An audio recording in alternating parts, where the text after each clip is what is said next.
Muy queridos hermanos, agradecido al Centro del Apostolado Católico, obra inspirada en San Vicente Pallotti. Hace 150 años no eran tiempos fáciles para la Iglesia en Roma, pero cómo nos enseña a estar atentos a la voz del Santo Padre y a usar también los medios de la comunicación para llevar el Evangelio de la verdad, de la familia, de la esperanza. Feliz iniciativa de estas oportunidades para crecer en la fe. Y hoy con un tema del que nos ganamos el derecho a hablar, nuestra adhesión al Santo Padre. Hablar de Pedro, que hoy es el Francisco. Y por eso quiero recordar al pescador de Galilea, a este hombre rudo y sencillo, pero que lucha, que vive y muere por Cristo. Y para hablar de Pedro, está en la lista de los apóstoles el primero, pero hay dos momentos que quiero grabar. La profesión de fe que hace en Cesarea de Filipo está narrada en el Evangelio de Mateo, el capítulo 16, en Marcos, en el capítulo 8, y en Lucas, en el capítulo 9. Ya había Jesús compartido con los apóstoles los afanes de la predicación, del trabajo, y hace una pregunta muy de actualidad, esas preguntas de opinión: ¿qué dice la gente de mí? Y Pedro, impetuoso, hace la profesión de fe más sencilla: tú eres el Hijo de Dios, el Cristo, el Mesías, en quien se cumplen las profecías, el que ha venido para enseñarnos la vida. Y Jesús le cambia de nombre. Otro programa: Simón, hijo de Jonás, eso no te lo ha revelado la carne, sino mi Padre del cielo. Y te digo que tú serás Kefas, piedra, Pedro, y sobre ti edificaré mi iglesia. El colegio apostólico, cómo Jesús llamó de distintas maneras a distintos apóstoles, como los hijos de Jacob, que también eran tan diversos y fueron llamados para ser las 12 tribus del antiguo Israel. Los apóstoles serán las columnas de esa iglesia, de ese nuevo Israel que nace de la cruz gloriosa de Jesús. Y dice San Lucas que pasada la noche en oración, bajó de la montaña y de los muchos discípulos eligió a 12, a un matemático, a un economista, a uno que entendía de las cosas de la política. Los llamó para tenerlos como en colegio, para hacer esa escuela de evangelización, y les dio el nombre de apostelo, con una misión, con una tarea especial. Y no era un grupo informal, sino quería que estuviese presidido por Pedro. Por eso también hay el otro pasaje que quiero que lo graben en el capítulo 21 de San Juan, el encuentro con el resucitado. ¿Recuerdan que le falló Pedro 3 veces y cantó el gallo?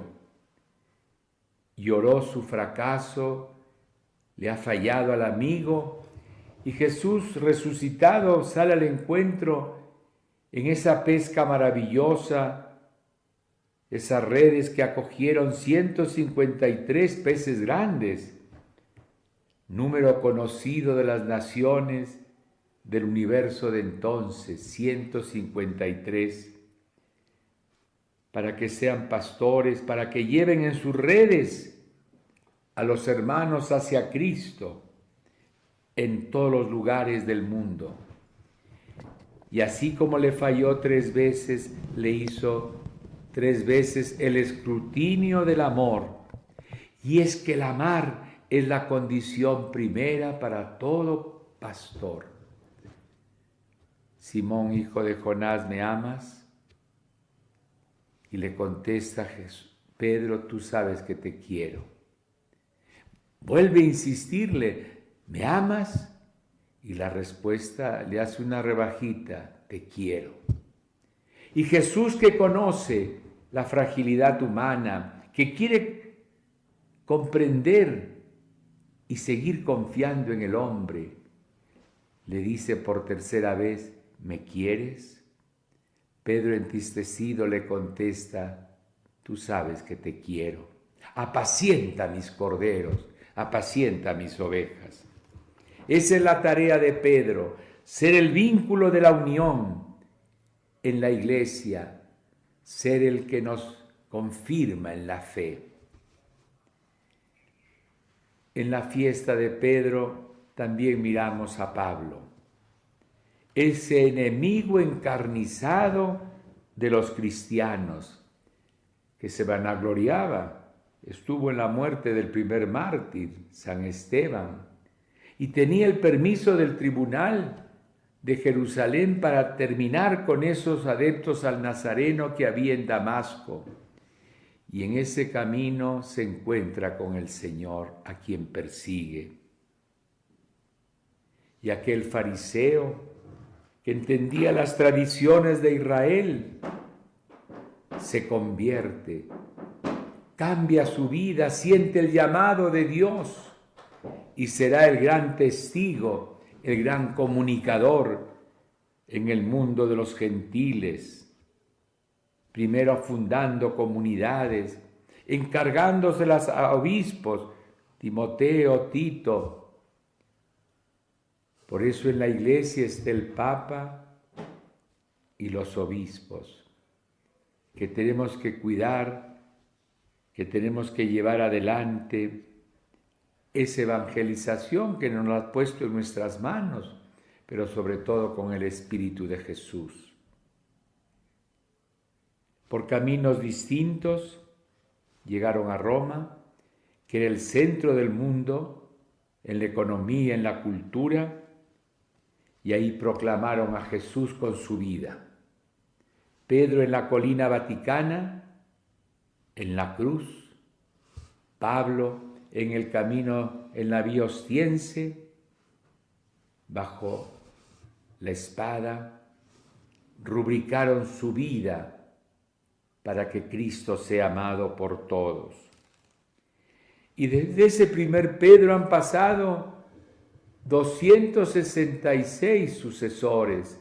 Esto es lo que se llama maravillosamente la sucesión apostólica.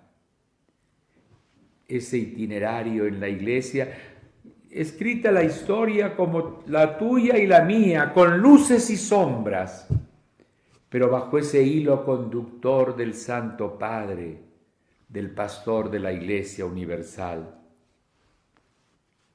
Pedro hoy es Francisco, que también es un Pablo, peregrino, que va buscando los sitios no fáciles, no quiere aplausos ni reconocimientos, sino estar cerca de las periferias, de las comunidades que pasan horas más difíciles y esperan ser confirmadas en la verdad del Evangelio, en la construcción de un mundo de paz. Quiero comentar con ustedes la experiencia que he tenido en mi vida de estar cerca al Santo Padre, al que llamamos con tanto cariño Papa, voz de los griegos, al Papa con todo afecto, con todo cariño. El primero que conocí fue a San Pablo VI.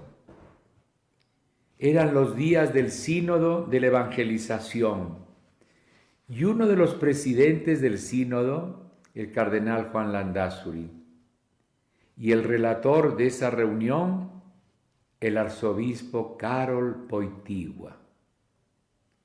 Estaba de paso en Roma y me encontré con Monseñor Germán Smith, y recuerdo aquella mañana en el hall de la sala sinodal me presentó a dos hombres que impactaron: su mirada transparente, sus palabras de cercanía. El padre Pedro Arrupe, superior general de los padres de la Compañía de Jesús, los jesuitas, y Pablo VI. Lo veíamos con su caminar en dificultad por la artrosis que lo agobiaba, pero sus ojos, sus palabras, su cercanía.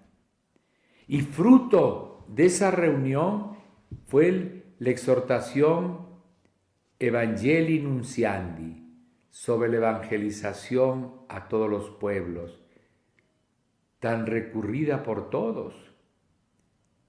En los siguientes documentos de la Iglesia es como el testamento espiritual de Pablo VI. Conocí a San Juan Pablo II la primera vez que vino al Perú.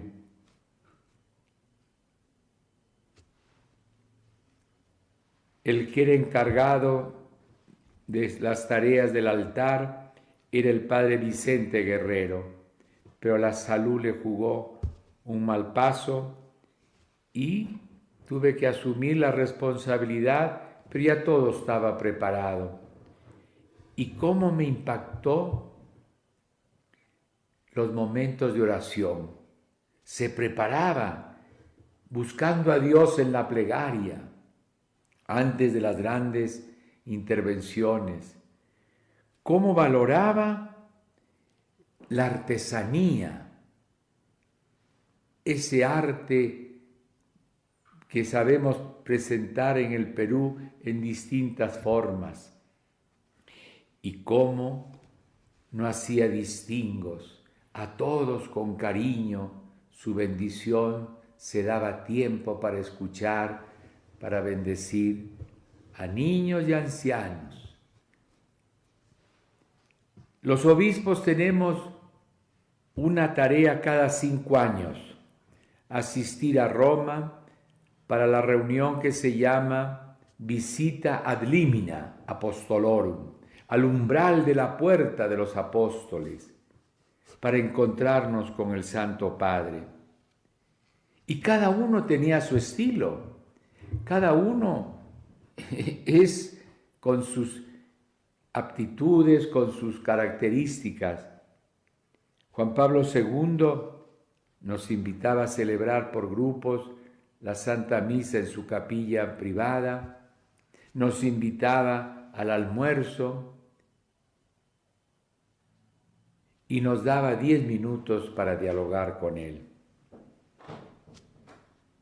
Me tocó también cumplir esa misión con Benedicto XVI.